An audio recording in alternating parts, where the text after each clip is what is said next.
اعوذ باللہ من الشیطان الرجیم بسم اللہ الرحمن الرحیم السلام علیکم ورحمۃ اللہ وبرکاتہ۔ دوستو، امید کرتا ہوں آپ سب خیریت سے ہوں گے اور آپ سب کے لیے ایک اور زیارت کے ساتھ حاضر ہوا ہوں۔ تو دوستو، یہ زیارت مکہ مکرمہ اور عصفان کے درمیان ایک مقام کا نام رجی ہے۔ آج کل مقام رجی کو الوطیہ کہا جاتا ہے۔ یہ جگہ مکہ مکرمہ سے عصفان کی طرف جاتے ہوئے 64 کلومیٹر کے فاصلہ پر قرال غمیم کے بعد اور عصفان سے پہلے دائیں ہاتھ پر الشامیہ کو رستہ جاتا ہے۔ سڑک کے ایک طرف الشامیہ کا بورڈ بھی لگا ہوا ہے۔ الشامیہ روڈ پر آگے چلتے جائیں تو بائیں جانب ایک کچی سڑک الوطیہ کو جاتی ہے، جو کہ یہاں سے تقریباً 3 کلومیٹر کا فاصلہ بن جاتا ہے۔ تو دوستو، اس ویڈیو میں ہم جدہ کی طرف سے مقام رجی کی طرف آ رہے ہیں، جو مقام عصفان کے بعد اور قرال غمیم سے پہلے مقام رجی ہے، اور یہ رستہ کچا اور دشوار ہے۔ بہتر ہے کہ کسی مقامی رہبر کو ساتھ لے جائیں، اور اس ویڈیو کے شروع میں GPS لوکیشن شیئر کر دیا گیا ہے تاکہ اس جگہ تک پہنچنے میں آسانی ہو جائے۔ تو اب اس جگہ پر جو واقعات ہوئے ان کے متعلق جانتے ہیں۔ مقام رجی کی زمین 7 مقدس صحابہ کرام علیہم رضوان کے خون سے رنگین ہوئی، اس لیے یہ واقعہ سریہ رجی کے نام سے مشہور ہے۔ یہ دردناک سانحہ 4 ہجری میں پیش آیا۔ اس کا واقعہ یہ ہے کہ قبیلہ عدل اور کارا کے چند آدمی بارگاہ رسالت میں آئے اور عرض کیا کہ ہمارے قبیلہ والوں نے اسلام قبول کر لیا ہے، اب آپ چند صحابہ کرام علیہم رضوان کو وہاں بھیج دیں تاکہ وہ ہماری قوم کو دین اسلام کی باتیں سکھا سکیں۔ ان لوگوں کی درخواست پر حضور نبی پاک صلی اللہ علیہ وآلہ وسلم نے 10 منتخب صحابہ رضی اللہ تعالی عنہم کو حضرت عاصم بن ثابت رضی اللہ تعالی عنہ کی ماتحتی میں بھیج دیا۔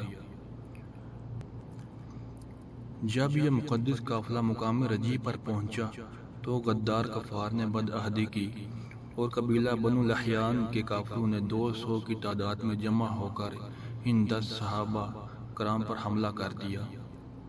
مسلمان اپنے بچاؤ کے لیے ایک اونچا ٹیلے پر چڑھ گئے اور ان صحابہ کرام نے بلندی سے سنگیں باری کی۔ کفار نے سمجھ لیا کہ ہم ہتھیاروں سے ان مسلمانوں کو ختم نہیں کر سکتے، تو ان لوگوں نے دھوکہ دیا اور کہا کہ اے مسلمانوں، ہم تم لوگوں کو امان دیتے ہیں اور اپنی پناہ میں لیتے ہیں، اس لیے تم لوگ نیچے اتر آؤ۔ حضرت عاصم بن ثابت رضی اللہ تعالی عنہ نے فرمایا کہ میں کسی کافر کی پناہ میں آنا گوارا نہیں کر سکتا۔ یہ کہہ کر خدا سے دعا مانگی کہ یا اللہ تو اپنے رسول کو ہمارے حال سے مطلع فرما دے۔ پھر وہ جوش جہاد میں بھرے ہوئے ٹیلے سے نیچے اترے اور کفار سے دست بدست لڑتے ہوئے اپنے 6 ساتھیوں کے ساتھ شہید ہو گئے، اور باقی 3 اشخاص حضرت خبیب، حضرت زید بن دسنہ اور حضرت عبداللہ بن طارق رضی اللہ تعالیٰ عنہ کفار کی پناہ پر اعتماد کر کے نیچے اترے تو کفار نے بدعہدی کی اور اپنے کمان کی تانتوں سے ان لوگوں کو باندھنا شروع کر دیا۔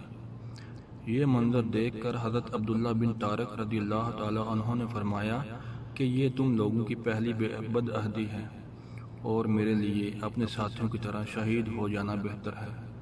چنانچہ وہ ان کافروں سے لڑتے ہوئے شہید ہو گئے۔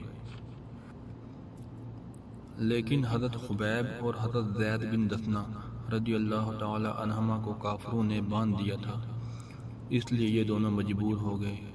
ان دونوں کو کفار نے مکہ میں لے جا کر بیچ ڈالا۔ حضرت خبیب رضی اللہ تعالی عنہ نے جنگ احد میں حارث بن عامر کو قتل کیا تھا، اس لیے اس کے لڑکوں نے ان کو خرید لیا تاکہ ان کو قتل کر کے باپ کے خون کا بدلہ لیا جائے، اور حضرت زید بن دسنہ رضی اللہ تعالی عنہ کو امیہ کے بیٹے صفوان نے قتل کرنے کے ارادہ سے خریدا۔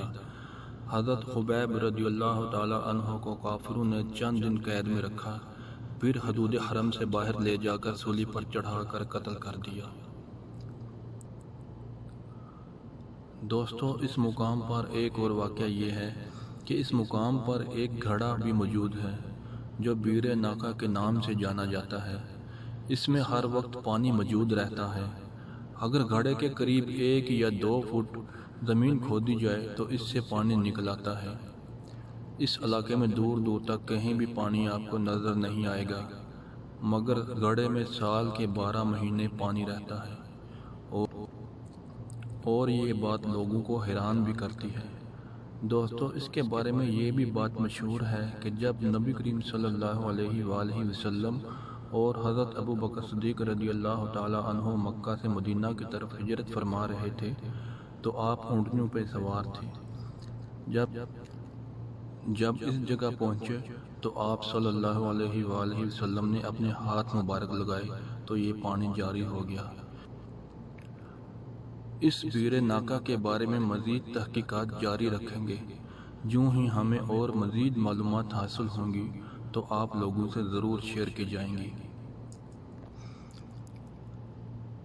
تو دوستو امید کرتا ہوں مقام رجی کے بارے میں آپ کو جو معلومات فراہم کی گئی آپ کو ضرور پسند آئی ہوں گی۔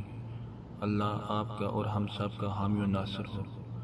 آپ بھی ہمیں دعاؤں میں یاد رکھیے گا۔ السلام علیکم ورحمۃ اللہ وبرکاتہ۔